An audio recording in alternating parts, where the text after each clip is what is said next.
Hello viewers, আমি দেবাশিস ইতিহাস চর্চার ক্লাসে তোমাদের স্বাগত জানাই। ভারতবর্ষে ভূমি রাজস্ব ব্যবস্থা গ্রহণের ক্ষেত্রে ইস্ট ইন্ডিয়া কোম্পানি এই বেঙ্গল প্রভিন্স বা বাংলা প্রদেশে জমিদারদের সঙ্গে চিরস্থায়ী বন্দোবস্ত করেছিল। আর দক্ষিণ ভারতে মাদ্রাজ প্রেসিডেন্সি এবং বোম্বাই প্রেসিডেন্সির একটা বিরাট অংশে কৃষকদের সঙ্গে করেছিল রায়তওয়ারি ব্যবস্থা। থার্ড যে land revenue settlement east India company করেছিল সেটা হচ্ছে মহলওয়ারি ব্যবস্থা। তো কী এই মহলওয়ারি ব্যবস্থা, কোন সময় এই ব্যবস্থা প্রবর্তন করা হয়, বা ভারতবর্ষের কোন কোন অঞ্চলে এই মহলওয়ারি ব্যবস্থা প্রবর্তিত হয়েছিল, এই সমস্ত প্রশ্নের উত্তর আজকে আমরা খোঁজার চেষ্টা করব এই ভিডিওতে। তাহলে চলো মূল আলোচনায় যাওয়া যাক।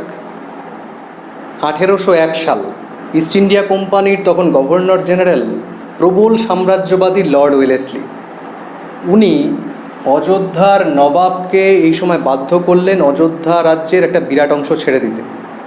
আসলে তোমরা জানো যে এই অযোধ্যা কিন্তু দীর্ঘদিন ইস্ট ইন্ডিয়া কোম্পানির অধীনেই থেকেছিল।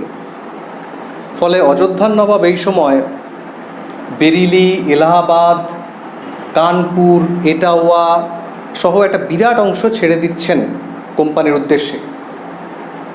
ঠিক এর পরেই 1803-এ যখন মারাঠাদের সঙ্গে ইস্ট ইন্ডিয়া কোম্পানির দ্বিতীয় যুদ্ধ শুরু হচ্ছে, তখন মারাঠা নেতা সিন্ধিয়া উনি কোম্পানির কাছে পরাজিত হয়ে এই আগ্রা, আলিগড় এবং উত্তর ও দক্ষিণ সাহারানপুরের একটা অংশ কোম্পানিকে ছেড়ে দিচ্ছেন। একই সাথে মারাঠা পেশোয়া উনি কোম্পানিকে ছাড়ছেন এই মধ্য ভারতের বুন্দেলখণ্ড অঞ্চল। তাহলে তোমরা খেয়াল করো যে ইস্ট ইন্ডিয়া কোম্পানি 1803-04 সালের মধ্যে তার হাতে বর্তমান যে উত্তরপ্রদেশ এবং মধ্যপ্রদেশের একটা অংশ সহ এই বিরাট অংশ চলে আসছে। কোম্পানি এর নাম দিচ্ছে উত্তর ও উত্তর পশ্চিম প্রদেশ। তো এই উত্তর ও উত্তর পশ্চিম প্রদেশের রাজস্ব ব্যবস্থা ঠিক করার জন্য ওয়েলেসলি এই সময় তার নিচু লেভেলের যে কর্মচারী তাদের নির্দেশ দিলেন যে তারা যেন খতিয়ে দেখে যে এই অঞ্চলে চিরস্থায়ী বন্দোবস্ত প্রবর্তন করা যায় কিনা। আসলে তোমরা জানো যে এই যে বাংলা প্রদেশে চিরস্থায়ী বন্দোবস্ত প্রবর্তিত হয়েছিল অনেক এক্সপেরিমেন্টের পর, এবং কোম্পানির ইনিশিয়ালি ধারণা ছিল যে তারা একটা যুগান্তকারী সিদ্ধান্ত নিয়ে ফেলেছে এই চিরস্থায়ী বন্দোবস্তের মাধ্যমে। তো লর্ড ওয়েলেসলি যখন ক্ষমতায় ছিলেন ওনারও কিন্তু চিরস্থায়ী বন্দোবস্ত সম্পর্কে একটা উচ্চ ধারণা ছিল। এবং তোমাদের এই প্রসঙ্গে বলে রাখি যে উত্তরপ্রদেশের যে বেনারস অঞ্চল, এই বেনারস কিন্তু কোম্পানির অধিকারে ছিল ওয়ারেন হেস্টিংসের সময় থেকে। তো 93-তে বাংলাতে যখন চিরস্থায়ী বন্দোবস্ত প্রবর্তিত হচ্ছে, ঠিক তার 2 বছর পর 95 সালে বেনারসেও কিন্তু চিরস্থায়ী বন্দোবস্ত প্রবর্তিত হয়েছিল। তো ওয়েলেসলি খুব স্বাভাবিকভাবেই চাইছিলেন যে এই যে উত্তর এবং উত্তর পশ্চিম প্রদেশ কোম্পানির হাতে এসছে সেখানেও চিরস্থায়ী বন্দোবস্ত প্রবর্তন হোক। কিন্তু বাদ সাধল কি, বাংলার মতন বড় জমিদারি ব্যবস্থা কিন্তু এই অঞ্চলেও ছিল না, ঠিক যেমন ছিল না দক্ষিণ ভারতে। তো এর ফলে দেখা যাচ্ছে যে কোম্পানির কর্মচারীরা এখানকার কোম্পানির যে অধিকৃত অঞ্চল তার মোটে 20% এলাকায় বড় জমিদার বা তালুকদারদের রাজস্ব আদায়ের দায়িত্ব দিলেন, আর বাকি 80% অঞ্চলে নিলামের ভিত্তিতে জমি ইজারা দেওয়া হলো। এবং প্রত্যেকটা ক্ষেত্রেই দেওয়া হচ্ছে কি শর্ট ডিউরেশনের জন্য, অল্প সময়ের জন্য। জমিদারদের সাথে বা তালুকদারদের সাথে বা ইজারাদারদের সাথে খুব শর্ট ডিউরেশনে এই রাজস্ব ব্যবস্থা করা হচ্ছে কোম্পানির পক্ষ থেকে। কিন্তু কোম্পানির কর্মচারীরা যেটা করছে সেটা হচ্ছে এই অঞ্চলে উচ্চ মাত্রায় রাজস্বের হার চাপানো হচ্ছে। কোম্পানির কর্মচারীদের একটা উচ্চ ধারণা ছিল। তোমরা খেয়াল করে দেখো ভৌগোলিকভাবে এই অঞ্চলটাকে, এটা হচ্ছে গঙ্গা যমুনার দোয়াব অঞ্চল, এবং এই অঞ্চলের জমি ছিল ভীষণ রকমভাবে উর্বর। তো কোম্পানির যারা কর্মচারী তাদের একটা অ্যাজাম্পশান ছিল যে এই অঞ্চল থেকে প্রচুর ফসল উৎপাদন হয়, ফলে এখান থেকে বেশি পরিমাণে রাজস্ব আদায় করা সম্ভব। এই ধারণার বশবর্তী হয়ে তারা করছে কি হাই অ্যামাউন্টে রেভিনিউ চাপিয়ে দিচ্ছে কৃষকদের ওপর। তো কৃষকরা তো রাজস্ব সঠিকভাবে প্রদান করতে ব্যর্থ হলো। এর ফলে যে তালুকদার এবং ইজারাদারদের দায়িত্ব দেওয়া হচ্ছে, তারাও রাজস্ব ঠিক মতন প্রদান করতে পারছে না কোম্পানিকে। ফলে কোম্পানির প্রচুর রাজস্ব বকেয়া থেকে যাচ্ছে। প্রচুর জমি এই সময় হাত বদল হলো, বিক্রি হলো, কিন্তু কোম্পানির এই যে ক্রাইসিস, সেই ক্রাইসিসের কিন্তু কোনো সুরাহা হলো না। পরবর্তীকালে আমরা দেখছি যে 1818-তে মারাঠাদের সঙ্গে যখন ইস্ট ইন্ডিয়া কোম্পানির তৃতীয় যুদ্ধ হচ্ছে এবং মারাঠারা পরাজিত হওয়ার পর এই বিরাট মারাঠা যে সাম্রাজ্য সেটা কোম্পানির হাতে পুরোপুরি চলে আসছে। ফলে মধ্য ভারতের আরও অনেকটা অংশে ভূমি রাজস্ব কী হওয়া উচিত সেটা নিয়েও কোম্পানি কিন্তু ভাবনা চিন্তা করছে। লর্ড হেস্টিংস বা লর্ড ময়রা এই সময় ক্ষমতায় ছিলেন, উনিও চাইছিলেন যে চিরস্থায়ী বন্দোবস্ত প্রবর্তন করা যায় কি না, এবং উনি বিলেতের যে কোম্পানির কর্তৃপক্ষ তাদের কাছে সুপারিশ করলেন, চিঠি পাঠালেন যে এই পুরো এই অঞ্চলটাকে চিরস্থায়ী বন্দোবস্তের আওতায় নিয়ে আসা হোক। কিন্তু কোম্পানির ঊর্ধ্বতন কর্তৃপক্ষ, বিলেতের যে কর্তৃপক্ষ, তাদের কিন্তু চিরস্থায়ী বন্দোবস্ত সম্পর্কে ইতিমধ্যেই পুরোপুরি মোহভঙ্গ হয়ে গেছে। তারা বুঝতে পেরেছেন যে চিরস্থায়ী বন্দোবস্তের ফলে ইস্ট ইন্ডিয়া কোম্পানি কী ধরনের ক্ষতির সম্মুখীন হয়েছে। তো তারা পরিষ্কারভাবে জানিয়ে দিলেন যে ভারতবর্ষের আর কোনো অঞ্চলে চিরস্থায়ী বন্দোবস্ত প্রবর্তন করা সম্ভব না। তো ঠিক এই সিচুয়েশনে দাঁড়িয়ে 1819 সালে হোল্ট ম্যাকেনজি, কে ছিলেন এই হোল্ট ম্যাকেনজি? আসলে 1807 সালে এই অঞ্চলের ভূমি রাজস্ব খতিয়ে দেখার জন্য একটা দপ্তর তৈরি করা হয়েছিল। সেই দপ্তরটার নাম হচ্ছে বোর্ড অফ কমিশনার। তো এই বোর্ড অফ কমিশনারের সম্পাদক ছিলেন এই হোল্ট ম্যাকেনজি। উনি এই বিরাট অঞ্চল খতিয়ে দেখে উনি একটা রিপোর্ট তৈরি করলেন। সেই রিপোর্ট সাবমিট করলেন 1819-এ। এই রিপোর্টের বেসিসে 1822 সালে একটা রেগুলেশন বা আইন পাশ করলো কোম্পানির পক্ষ থেকে, যার নাম হচ্ছে 1822-এর রেগুলেশন 7। খুব সিগনিফিক্যান্ট। তো এই আইনে, এই রেগুলেশনে কি বলা হলো, চলো এবার সেটা আমরা দেখি। হোল্ট ম্যাকেনজি এই উত্তর পশ্চিম প্রদেশ পর্যবেক্ষণ করে একটা অভিজ্ঞতা হয়েছিল যে এই অঞ্চলে গ্রাম সমাজ বা যাকে বলা যায় ভিলেজ কমিউনিটি, তা ছিল যথেষ্ট শক্তিশালী। এখানে অনেক বড় কৃষক, সম্ভ্রান্ত কৃষক এবং বড় ভূস্বামীও ছিল। তো উনি সিদ্ধান্ত নিলেন যে ইস্ট ইন্ডিয়া কোম্পানি এই অঞ্চলে যদি এই গ্রাম সমাজের সঙ্গে বা গ্রামের সঙ্গে বা মহল্লার সঙ্গে সরাসরি ভূমি রাজস্ব ব্যবস্থা করে, সেটাই বেশি এফেক্টিভ হবে কোম্পানির পক্ষে। তো এই ভাবনা থেকেই উনি নতুন যে প্রস্তাব দিলেন তার নাম হচ্ছে মহলওয়ারি ব্যবস্থা। যেহেতু গ্রাম বা মহল্লা ধরে এই ভূমি রাজস্ব আদায়ের পরিকল্পনা করা হয়েছিল, তাই একে বলা হচ্ছে মহলওয়ারি সেটেলমেন্ট বা মহলওয়ারি ব্যবস্থা। কি বলা হলো এই ব্যবস্থায়? বলা হলো যে প্রত্যেকটা গ্রামের কৃষক, সেই কৃষকের যে জমি, সেই প্রত্যেকটা জমি থেকে কতটা পরিমাণ রাজস্ব আদায় হতে পারে তার একটা হিসাব পরীক্ষণ করা হবে। প্রথমে কৃষকের জমি রাজস্ব পরিমাপ করা হবে, তারপরে গ্রামের জমি রাজস্ব পরিমাপ করা হবে, তারপরে পরগনা এবং তার উপরে জেলা স্তরে রাজস্ব কতটা আদায় হতে পারে তার পরিমাপ করা হবে, এবং সবটাই করা হবে সম্পূর্ণ জমি জরিপ করে।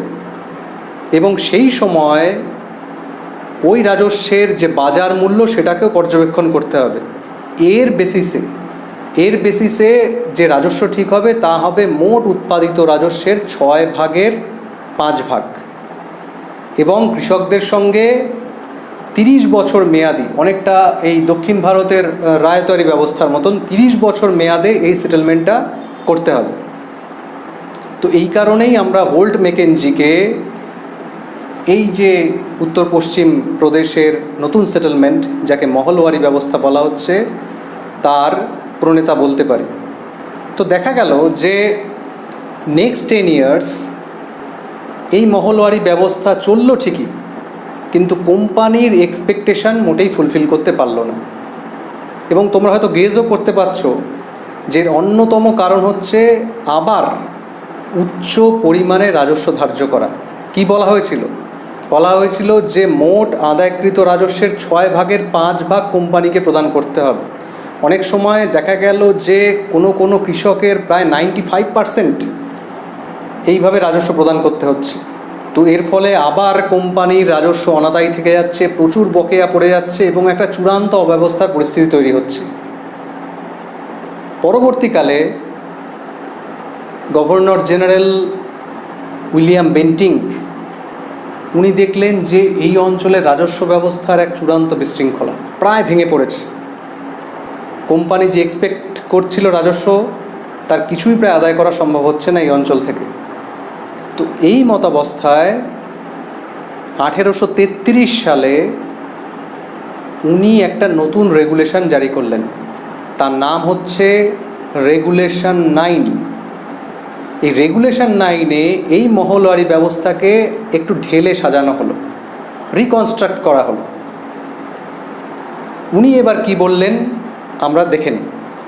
এই রেগুলেশন 9-এ প্রথমে যেটা বাদ দিয়ে দেওয়া হলো সেটা হচ্ছে এই যে কৃষকের সঙ্গে গ্রামের সঙ্গে পরগনা বা জেলা আলাদা আলাদা করে বিভিন্ন স্তরে যে রাজস্বের অ্যাজাম্পশন করা হচ্ছিল, কতটা রাজস্ব হতে পারে সেটা ভাবা হচ্ছিল, এই সমস্ত কিছুকে বাদ দিয়ে দেওয়া হলো। দিয়ে পুরো একটা সম্পূর্ণ গ্রাম বা মহল্লা থেকে মোট কতটা রাজস্ব আদায় হতে পারে সেইটাকে শুধু নির্ণয় করা হলো জমি জরিপ করে এবং ফসলের সেই সময়কার মূল্যমানের ভিত্তিতে। বোঝা যাচ্ছে? তাহলে পুরো একটা গ্রামের বা মহল্লার রাজস্ব এবার সেট করা হচ্ছে। এবার বলা হলো কি যে এই রাজস্ব প্রদান করবেন কে? সেই গ্রামের প্রধান বা সেই মহল্লার প্রধান। এবার কোন কৃষক কতটা পরিমাণ রাজস্ব দেবে সেটা ঠিক করবে মহল্লার প্রধান, কোম্পানি আর ঠিক করে দেবে না। মানে ধরো কোনো একটা গ্রাম থেকে বা মহল্লা থেকে রাজস্ব আদায়ের দায়িত্ব সেই প্রধানকে দেওয়া হচ্ছে, বলা হলো যে ওই গ্রাম থেকে 10,000 টাকা রাজস্ব আদায় করে দিতে হবে। এবং সেই গ্রামে আমি ধরে নিচ্ছি যে 50টা পরিবার আছে বা 25টা পরিবার আছে, কারো ছোট জমি, কারো বড় জমি, কারো আরেকটু বেশি বড় জমি। এবার প্রত্যেকে তার নিজের জমির অনুপাতে একটা রাজস্ব ঠিক করবে, সেটা প্রধান ঠিক করে দিতে পারেন। এবার সেই পরিমাণ রাজস্ব কৃষকরা প্রধানকে দেবেন, প্রধান এটা কোম্পানিকে প্রদান করে দেবে। এই ছিল ব্যবস্থা।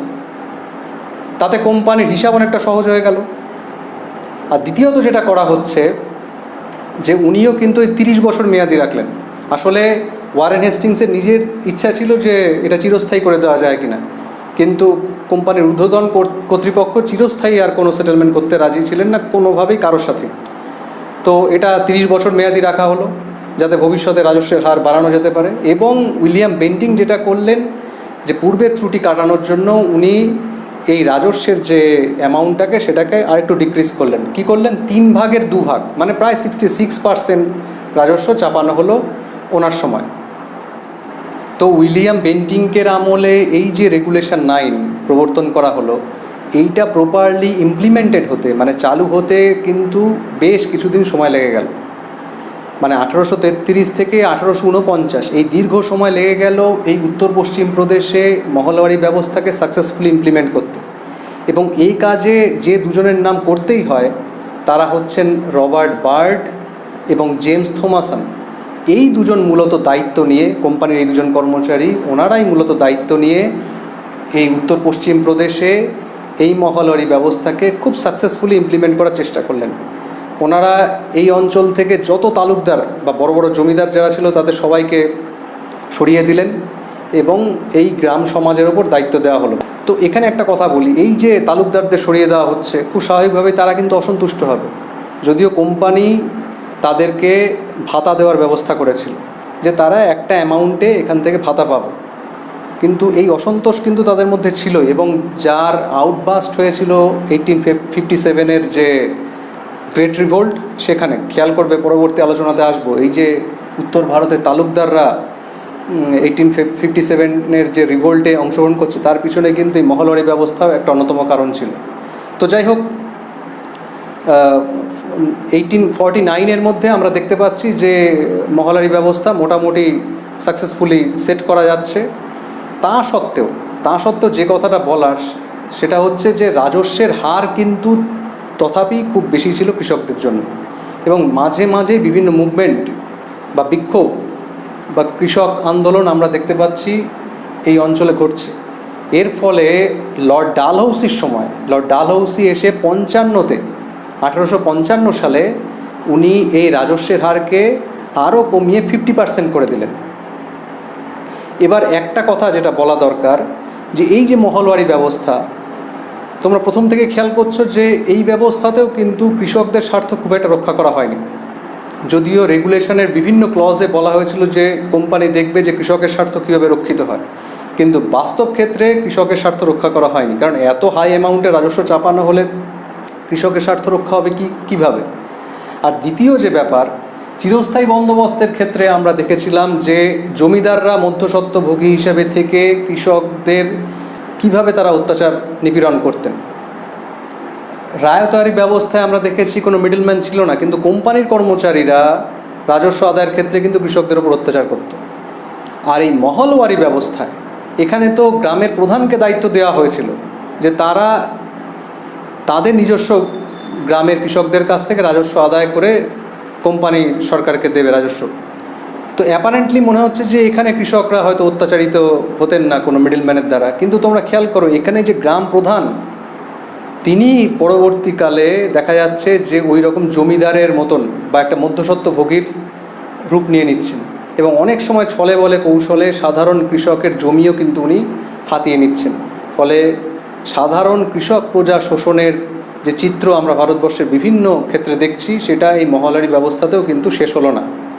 লাস্ট যে ইনফরমেশনটা দিয়ে আমি আজকে আলোচনা শেষ করব, যে এই যে total revenue system Bengal Province, south India এবং মিডল এবং নর্থ ইন্ডিয়াতে যেটা আমরা দেখছি, যে এই যে সেটেলমেন্টগুলো, এই সেটেলমেন্টের রেশিও কোন অঞ্চলে কতটা ছিল। তোমরা মনে রেখো যে সবচেয়ে বেশি পরিমাণ ল্যান্ড রেভিনিউ সেটেলমেন্ট হয়েছিল সাউথ ইন্ডিয়াতে বা বোম্বাই এবং মাদ্রাজ প্রেসিডেন্সিতে। এই রায়তহারি ব্যবস্থা হয়েছিল প্রায় 51% এরিয়াতে। আর চিরস্থায়ী বন্দোবস্ত প্রবর্তিত হয়েছিল বাংলা সহ ভারতবর্ষের যে সমস্ত অঞ্চলে চিরস্থায়ী বন্দোবস্ত প্রবর্তিত হচ্ছে, তার এরিয়া ছিল কোম্পানি শাসনের 19% অঞ্চল, আর 31% অঞ্চলে প্রবর্তিত হয়েছিল মহলওয়ারি ব্যবস্থা। তাহলে আমরা কি দেখলাম, যে এই মহলওয়ারি ব্যবস্থা মধ্য ভারত,